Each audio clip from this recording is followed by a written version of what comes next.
આવતીકાલથી 15મી વિધાનસભાનું બજેટ સત્ર શરૂ થવાનું છે। બજેટ પહેલા રાજ્ય સરકારના પ્રવક્તા ઋષિકેશ પટેલે નિવેદન આપ્યું હતું કે ગુજરાતને આગળ લઈ જતું બજેટ રજૂ થશે। આ બાબતે સરકારના પ્રવક્તા ઋષિકેશ પટેલે જણાવ્યું હતું કે ગુજરાતને આગળ લઈ જતું બજેટ રજૂ થશે। રાજ્યપાલ આચાર્ય દેવવ્રત સંબોધન કરશે। બજેટ સત્રમાં ગુજરાત ભાવિ બાબતે બજેટ રજૂ કરશે। આરટીઆઈમાં નાનું મોટું થતું હોય તે બહાર લાવવાનો પ્રયાસ છે, તેમજ ખોટી રીતે હાટડીઓ ચાલતી હોય તો તે બંધ થવી જોઈએ। નમસ્કાર મિત્રો, 2024-25 અને ગુજરાતને આગે લઈ જતું બજેટ આવતીકાલે 1લી તારીખથી પ્રસ્તુત થવાનું છે। 1લી તારીખે રાજ્યપાલ શ્રીનો આભાર પ્રસ્તાવ, એટલે ગત વર્ષે સરકારે કરેલી કામગીરી અને એનો ગઈ વખતનું આખું જે વિકાસની જે પથરેખા હતી એ દર્શાવવામાં આવશે। 2જી તારીખે આદરણીય કનુભાઈ દેસાઈ નાણામંત્રી શ્રી 2024-25 માટે ગુજરાતનું વિઝન, ગુજરાતનું જ વિઝન નહીં પરંતુ આગલા 25 વર્ષનો પણ રોડ મેપ આ બજેટ દ્વારા એક દિશા અને દ્રષ્ટિ ગુજરાત કયા સંજોગો બની જઈ રહ્યું છે, કેવા પ્રકારના આગામી સમયમાં 25 વર્ષ સુધીનો રોડ મેપ સાથેનું આવતા વર્ષનું બજેટ રજૂ થશે। તમામ ગુજરાતીઓને ખૂબ ખૂબ શુભેચ્છાઓ આપું છું। ખૂબ સારું એવું બજેટ આવતીકાલે પ્રસ્તુત થવાની આપણી સૌ ગુજરાતીઓની લાગણી હોય, એટલે ગુજરાત સરકાર દર વખતે વૃદ્ધિ સાથેના બજેટો રજૂ કરતું રહ્યું છે। એટલે ગઈ વખતે થોડા સમય પહેલાં જે કાર્યસૂચિ અથવા તો સમયસૂચિ જે નક્કી કરી હતી એમાં બધા શનિવારોએ આપણે બેઠકો ચાલુ રાખી હતી, પરંતુ આ વખતે ધારાસભ્યોની લાગણીઓ હતી કે અમને શનિ રવિની રજા મળે તો વધારે સારું, તો એને અનુલક્ષી અને જે શનિવારોએ કામકાજની જે બેઠકો હતી એ બેઠકોને બીજા દિવસમાં ડબલ બેઠકમાં સમાવી લઈ અને પ્રશ્નોત્તરીનો કોઈ પણ પ્રકારની રહી ના જાય એ રીતનું આખી સમયસૂચિ બનાવેલી છે। એટલે આમ સમગ્ર 29મી તારીખ સુધીમાં 25 બેઠક અને 23 દિવસ જેટલી કાર્યવાહી ગૃહમાં થવાની છે।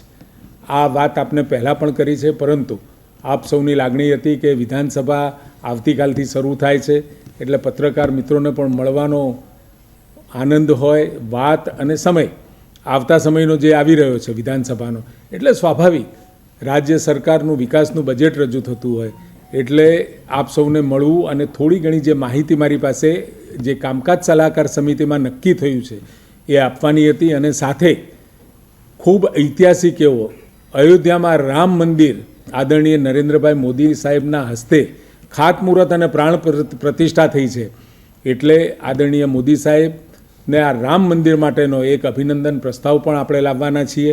એ 5મી તારીખે આપણે લાવવાનું નક્કી કામકાજ સલાહકાર સમિતિમાં થયું છે અને સર્વાનુમતે થયું છે। કામકાજ સલાહકાર સમિતિમાં જે કામકાજ આખા મહિનાનું નક્કી કરવામાં આવ્યું છે એ સર્વાનુમતે કર્યું છે અને બધા જ સભ્યોની આદરણીય અમિતભાઈ અને આદરણીય શૈલેષભાઈ પણ વિપક્ષમાંથી એટલે કે સામે કોંગ્રેસના જૂથમાંથી એ લોકો બંને હાજર હતા અને એમની પણ આમાં સંમતિ હતી। આમ એકંદરે કામકાજ સલાહકાર સમિતિમાં બજેટને લક્ષી અને જે આખો વિકાસલક્ષી ફેબ્રુઆરી માસ છે એની આ એક રૂપરેખા છે। અત્યારે હાલ એક વિધેયક મહેસૂલનું આપણી પાસે આવ્યું છે, એ પહેલા દિવસે જે સરકારી કામકાજ છે એમાં આપણે લેવાના છીએ। ટોટલ અત્યાર સુધીમાં અમારી પાસે એક આવ્યું છે, પરંતુ અંદાજે ધારણા છે કે 7 થી 8 વિધેયકો આવશે। હકીકતની અંદર જે આપ વાત કરી રહ્યા છો એ વાત પ્રમાણે 25/1ના રોજ આપણને ખ્યાલ આવ્યો અને કોઈએ સોશિયલ મીડિયાથી આવ્યો હતો, એટલે જ્યાં બનાવ બન્યો છે એવી જે માહિતી સોશિયલ મીડિયામાંથી ત્યાં ગયા હતા, ત્યાં આગળ આવા કોઈ પણ પ્રકારનો બનાવ બન્યો નથી, મર્યું નથી એવું કહેવામાં આવ્યું જેના નામે હતું એને પણ, પરંતુ 24/1/24ના રોજ ખંભાળિયાના જયેશભાઈ મેરેનું મરણ થયું છે હકીકત આપણને જાણવા મળી। આપણે ત્યાં ગયા એટલે ત્યાં પણ આપણને એવું કહેવામાં આવ્યું કે આ કૂવો ખોદતા કોલસા કાઢતા મર્યો નથી, પરંતુ ભેંસે ગોથું માર્યું અને એ મરી ગયો છે એ રીતની આપણને વાત કરવામાં આવી। છતાંય પોલીસે આને બહુ સહજ વાત પૂરી નહોતી કરી, એ બાબતમાં અનુસંધાને તપાસ કરી, સરકારી અને ખાનગી હોસ્પિટલોમાં તપાસ કરી, કોઈ ઈજાગ્રસ્ત લોકો હોય, સારવાર હોય, આ રીતની કોઈ ફળદાયી હકીકત આપણા સામે ના આવી। પણ 29/1/2024ના રોજ દાહોદ ટાઉનમાં એ ડિવિઝન પોલીસ સ્ટેશનના દર્દી નામે રેખાબેન મુકેશભાઈ, ઉંમર વર્ષ 28, દાહોદવાળા 24/1/24ના રોજ મૂળી ખાતે કૂવામાં કોલસાનું કામ કાઢતા હતા. તે સમયે ઉપરથી માટી પડવાથી દબાઈ જતા માથા અને હાથના ભાગે ઈજા થતાં એમને દાખલ કર્યા છે. એટલે આપણે પોલીસ સ્ટેશને ટેલિફોન વરથી મૂળીનાઓએ તરત લખી હતી અને દાહોદ જવા રવાના થયા. અને આ બનાવના કામે મૂળી પીએસઆઈ દ્વારા ખંભાળિયા ગામે બનાવના અનુસંધાને દાહોદ હોસ્પિટલ ખાતે જઈ ફરિયાદી અનિલભાઈ ગુલાભાઈ ખરાડ જાતે અનુસૂચિત જનજાતિ, ઉંમર વર્ષ 25, ધંધો મજૂરી વાળાની ફરિયાદ લેતા ફરિયાદીની હકીકત એવી મળી કે સાહેદો કૂવો ખોદતા હતા મજૂરીએ રાખીને, કોઈ સુરક્ષા કે સલામતીના સાધન નહોતા અને બેદરકારી ભરી આ કૂવાની આખી કોલસો કાઢવાની પ્રક્રિયા થતી હતી.